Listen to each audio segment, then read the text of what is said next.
Yo,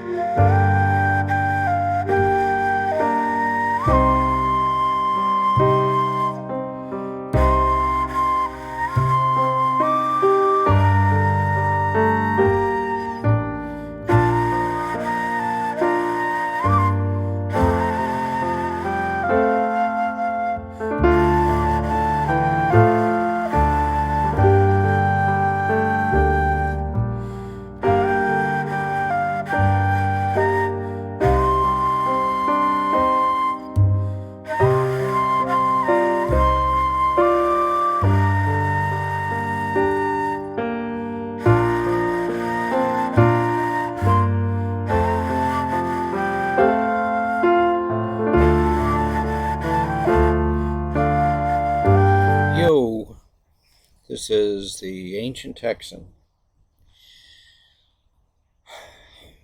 This is going to be about religion and politics. It's kind of brought on to me when I chased my dog into the neighbor's backyard, and the neighbor came out and talked to me, and he was upset with Biden. I could tell right from when he started that this was a passionate upsetness that he really believed in. And I was smart enough to not ask questions, but I later tried to rethink it, and I wondered why I couldn't ask him questions about why he was upset with Biden. Did there's anything about Biden that he liked? Some kind of, engagement. And I realized that I was reacting like I used to react when I grew up in the fundamentalist religion. And I think there's some connection here. So that's kind of what I'm going to wander through here. And I'm also trying to develop my video skills. I'm mostly concentrating on YouTube now, and my podcast kind of gets left over. But I'm trying to figure out, not only some questions that are tough for me, but trying to get some video skills to help me do a better job of it. So this is part 1 of 3, and I'm going to try to patch these 3 videos back together and talk about politics and religion. And this is introduction.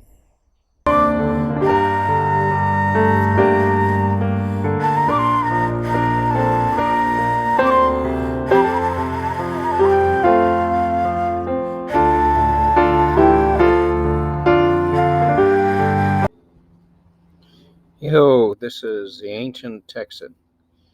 Hopefully, I'm staying in that little magic box below. We're going to talk about religion.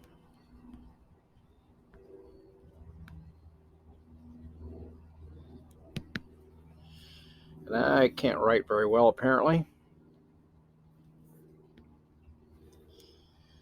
When I was growing up, I was part of the Church of Christ.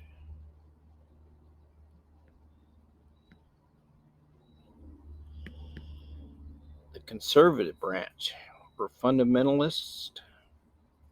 We were a group. You might even call us a cult. And we were lucky enough that we had this book that we called the Bible, and we said it was the Word of God. So we had the truth.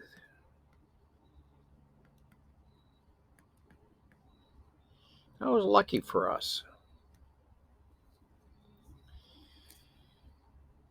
And we had an opinion about our tribe. Since we had the truth, we felt obliged to share it. So we would send out the Word of God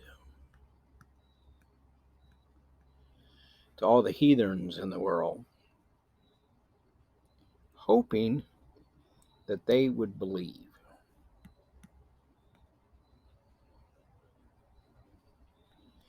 That was the number one requirement to be part of the group.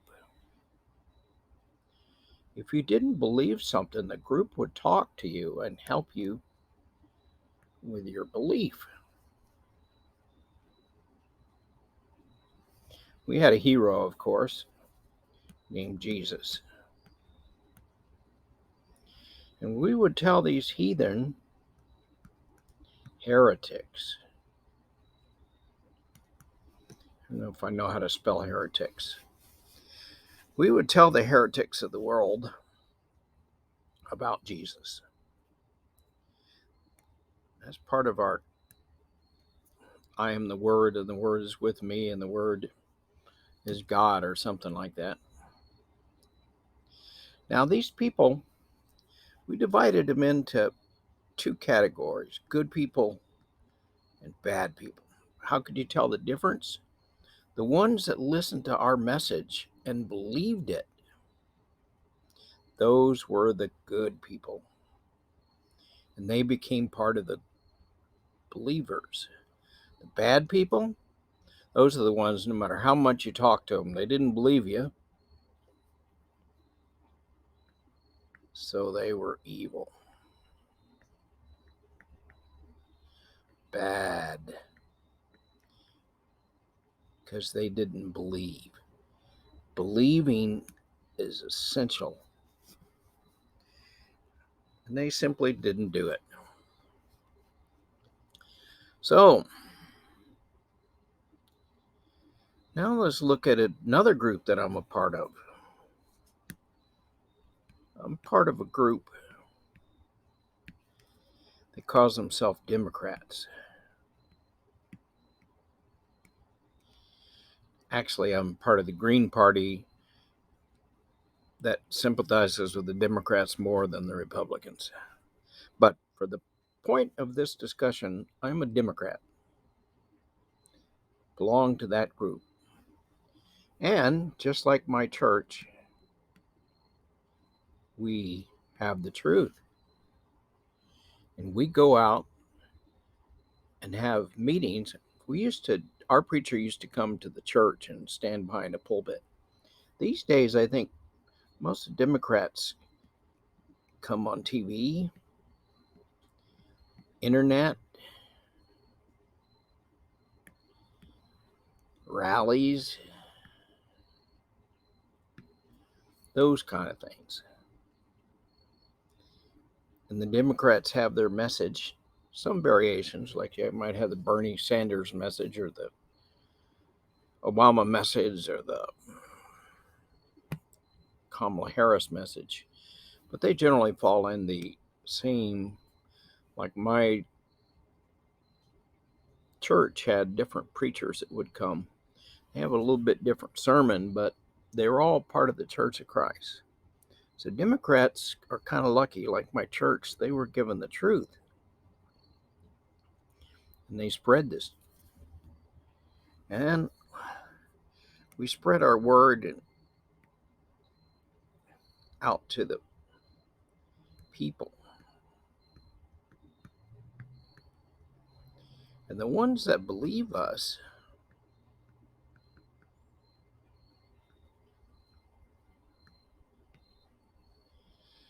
and join our party, well, it's just like before. They're the good people.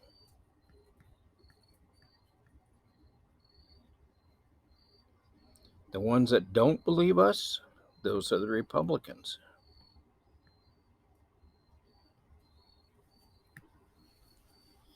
Now, another thing about religion is you got your Bible and all the books of the Bible, and the church has all its stuff that it believes in. It has a whole bunch of bullet points. And you need to believe in all these, or somebody from the church will come talk to you and tell you why you're thinking wrong. Well, the Democrats do the same thing. They have like their view on abortion. And that view is strictly from the point of view of the mother and her rights.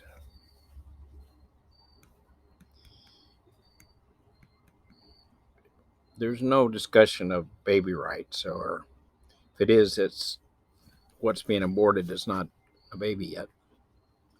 Kind of just superficial on that point, but got their rights. Gun control.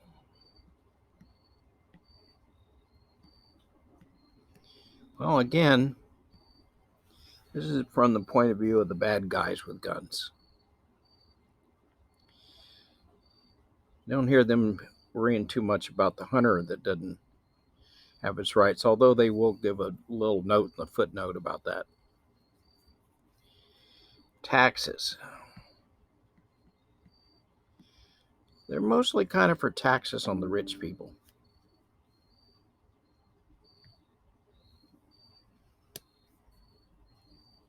And high taxes on corporate. And if you don't believe that, some Democrat will come out to you and point that out to you. What else are they? Green. If we do something about green, the world is going to end. World will end. And this is the most important problem in the world. It's an existential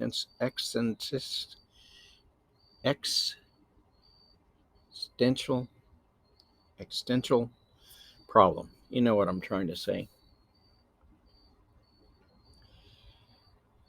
Well, nuclear bombs, I think, is like the gold standard, but that's only got into their vocabulary recently. And I think if you compare the two, you'll find out that nope. Also, if it's green, there's only one way. We only had one way, too, in the church. We had the truth, and there was one way of getting there. It was a narrow road that most people couldn't find. Well, Democrats are kind of about that with green. There's only one way to get there, which I've talked about before. And if you don't get there right away, or if you put any priority on any other problem, then, well, you're not a true believer.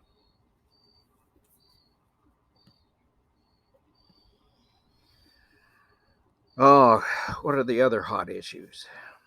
Well, you probably know them all. Republicans probably have their hot issues, but we're today taking the point of view that we are the party of truth, the party that walks the narrow road of perfection. And our duty as a, advocate of this thing is not to listen to the Republicans.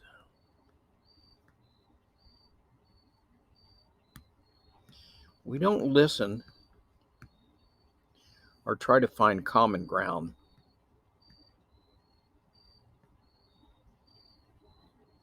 Or compromise.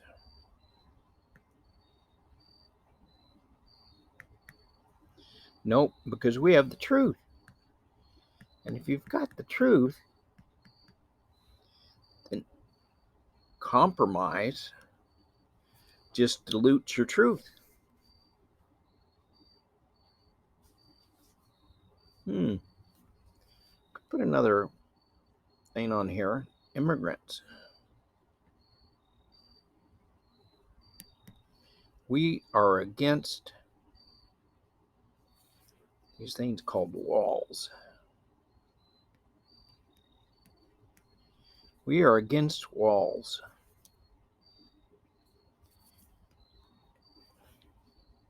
And we are for something. I'm not too sure what we are for, but we are definitely against walls. And anybody that advocates walls, well, they don't have the truth. We're also for things like Black Lives matter.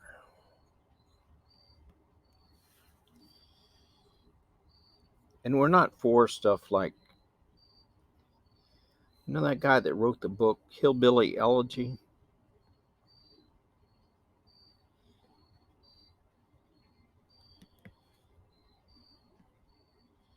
You know, his point of view that some white people have had it pretty bad and we gutted our country by sending all the production to China and all the people lost their jobs. They're white, so they're privileged, so it doesn't really matter about them because they're already privileged, and just losing their jobs and stuff isn't enough. Their pain is not good enough pain. They're definitely counted privileged because they belong to a group, whites, and white males are a proxy for privilege. And individual cases inside of that proxy don't matter. So, see, Democrats know all this stuff because they have the truth. Anyway, I think we could go on about how the Democratic Party to me, and I could have done the same thing on the flip side, but I don't know their arguments as well. I don't have the Republican truth. You could see how these arguments to me sound very much like how I was raised in the Church of Christ, and I was there till I was 30 years old, filled in for the preacher. Uh, for a long time, I was still looked like a true believer, but I had become not a hypocrite, but kind of a reverse hypocrite. I did what I was supposed to. I just didn't believe what I was saying anymore. And I believe I've misspelled elegy there. You guys can fix it.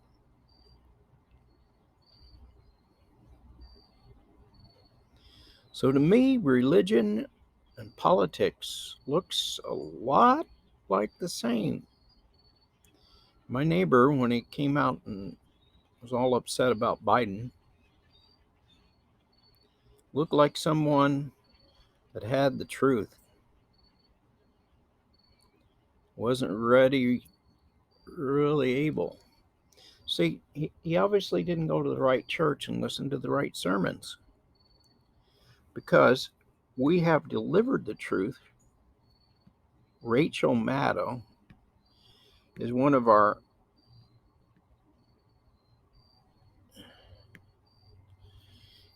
our preachers, and she sends out the truth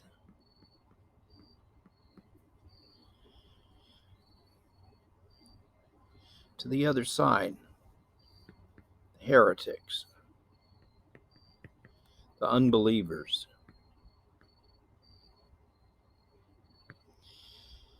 And when they get the message, the good ones will come back over here and become believers. We don't need to listen to whatever they're saying or whatever their viewpoint is, because that's not how the system works. You send out the truth, the good ones hear it, believe it, and come over to our side. That's kind of how we do it. In the Democratic Party, it's how we do it in America. We tell all the other countries we're the chosen, we're the most excellent people, and the rest of the people should get on board. Anyway, that's how it works. In case you don't know, this is what this YouTube broadcast is for. Anyway, I hope you have a good one. I think I'm going to do a little close-up video on here. I'm still trying to learn how to do these video things, but we're working on it. This is the Ancient Texan. Let's close out this video on religion as politics. Politics is religion. I was listening to this morning. Actually, I was reading. Who's the guy that does the commentary on PBS? David Brooks. I was reading an article about from him this morning, and he's talking about how we're on a razor edge. Between half of us are Democrats and half of us are Republicans. And there's independents kind of like me that, but you don't really have a choice. So you have to pick one of the two parties, and there's sub parties and all that kind of stuff. But there's one real big thing that's a predictor of which party you're going to be in. Know what it is? Education. Yeah, it's not foolproof. But in general, the Democrats represent educated people, and the Republicans represent working class. And a lot of the stuff the Democrats do is for the good of the working class. So it's ironic that the Republicans pick up most of the working class and the uneducated. So I don't think this is about message. I think this is about relationships. I think educated people, I'm one of them, tend to have our nose in the air, and we do a lot more talking than listening. We send out the truth and expect the other side to hear it and come over and be believers. I don't think we spend much time listening to Republicans and what their concerns are and the working class. So I think we just make up stuff in our head that we think they should listen to, and we tell them what's important because we have the truth again.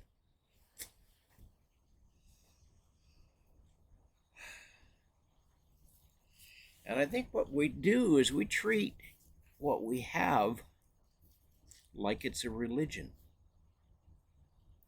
It's the truth. And if they will only listen to us, it will set them free. But the problem is we haven't done much listening. So I suspect most of our talking is not about stuff they care about. And we also do a lot of, looking down and taking positions that are, become the gospel, like defunding the police. That was stupid.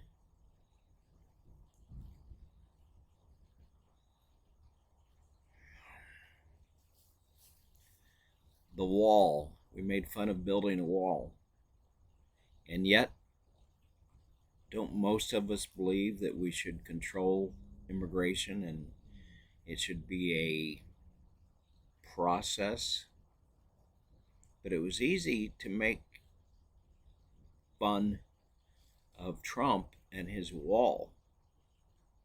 And so we belittled Trump, we belittled the wall, and we belittled the idea of controlling immigration and having it as a logical process that occurs instead of chaos. And to a lot of uneducated, I suspect that was really sounded stupid. Trump picked a symbol and stuck with it, and his message got across crystal clear. We belittled the messenger and did not take his message seriously. And I think a lot of Republicans listening to that thought we were idiots, educated idiots. I'm just using that as an example.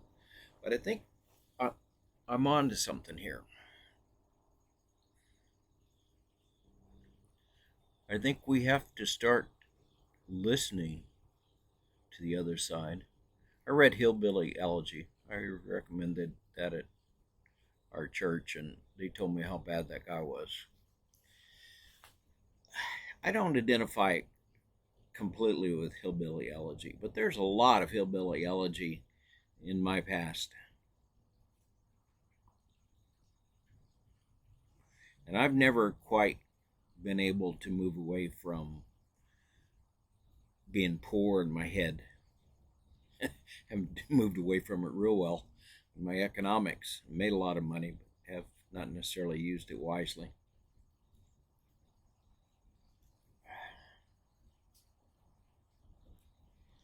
A lot of my gut reactions to stuff that the Democratic Party says and advocates is negative, because in my head I still kind of identify with the working class poor. My dad was an automobile mechanic. My mom worked in nursing homes. My dad finished the 11th grade, my mom the 8th grade. We did the church thing all the time. And for poor people without an education, they did a pretty good job educating themselves. And so most things that we preach as Democrats is reacted to from a gut level. And if you put it in the language of the educated elite, that often sounds like it's looking down on the uneducated Republicans. I don't really think your words matter much after that. The feeling that you have that comes out of your gut and is transferred to their gut reaction of your snobbery, our snobbery, they feel it. I don't think your logic much matters after that. That's not how a religion works. And I don't think on many of the issues we have a serious discussion. We know the answer, and we don't even know the other side's point of view. The wall is a classic example.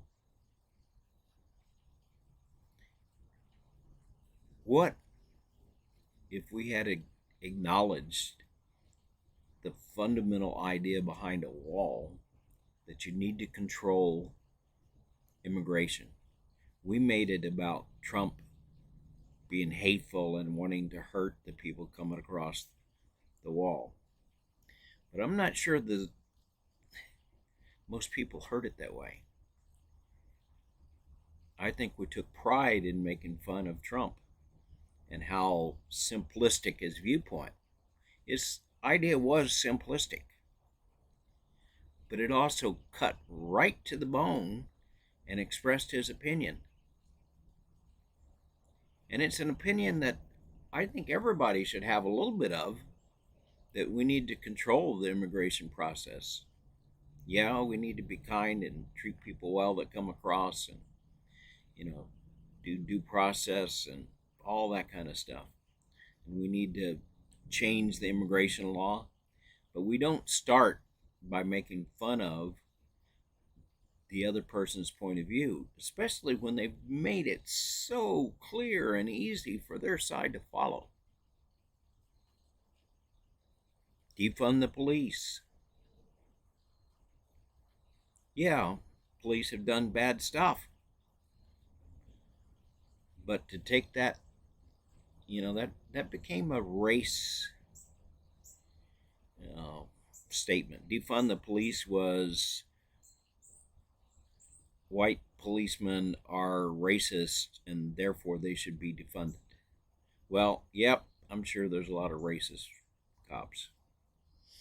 There's a lot of them, though, that are doing the best they can, and they're important to keeping our society, from unraveling at the seams.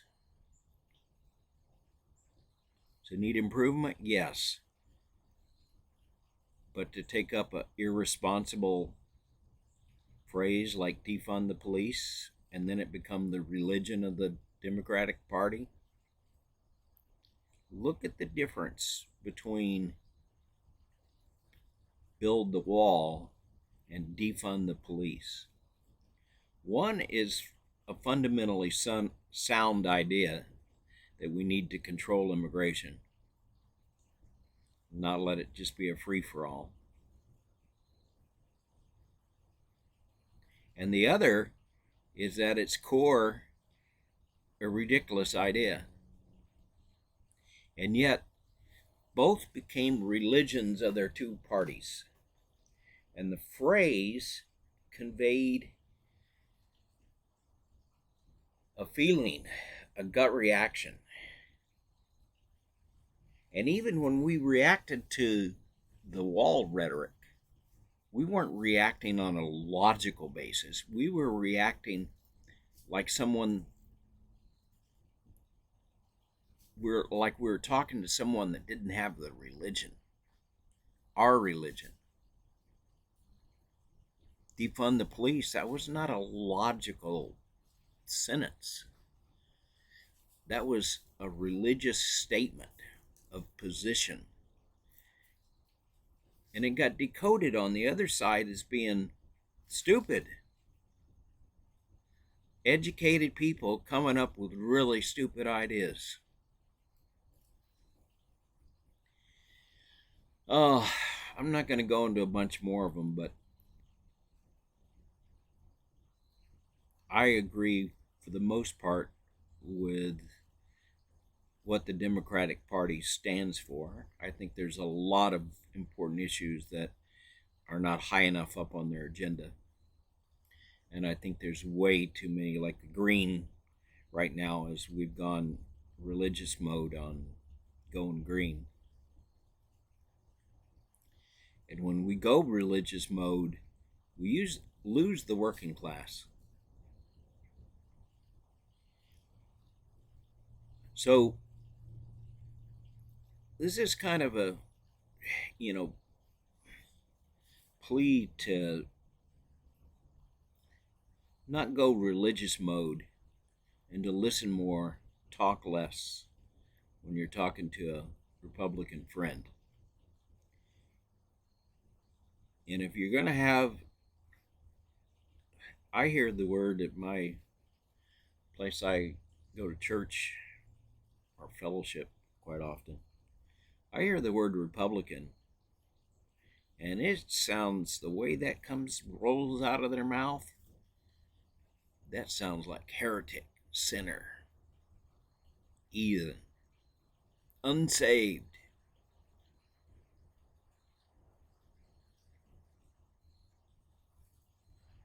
My wife tells me I'm a lot more sensitive to people's feelings and their gut reactions than most people. And since I still grew up with a working class poor, I still have a gut reactions when Democrats talk. Now, I eventually kind of come around. My logic and education helps me roll past it. But I have a gut reaction so often when Democrats open their mouth. My childhood upbringing and most of my early life, up to 30, maybe 25, 30, was on that side, and that's my emotions are stuck there. Logic in my brain's moved on, but I can tell you a lot of what comes out of the Democrats' mouth sounds like a religious proclamation. I'll leave you with that, and got another podcast I'm working on about money. Wow. It's a 2-hour documentary on YouTube about money creation in Britain. Very similar here, and it's very bad for working people. But that's the next podcast. Hope you have a good one. This is a Friday, going into the weekend. Sunny. Really warm this time of the year. Probably going to get in the low 70s. Hope you have a good day, have a good weekend. Namaste.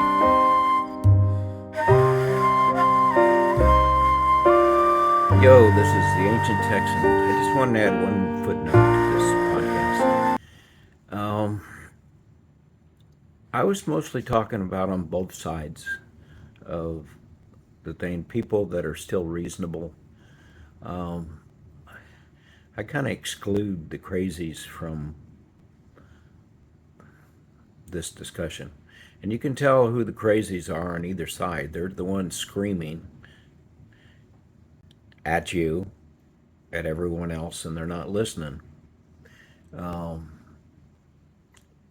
If they're screaming, they're probably crazies, and they may be part of the group that's kind of treasonous, that are actually trying to break the American system, like the January 6 people and election deniers and all that. Those people have lost touch with reality.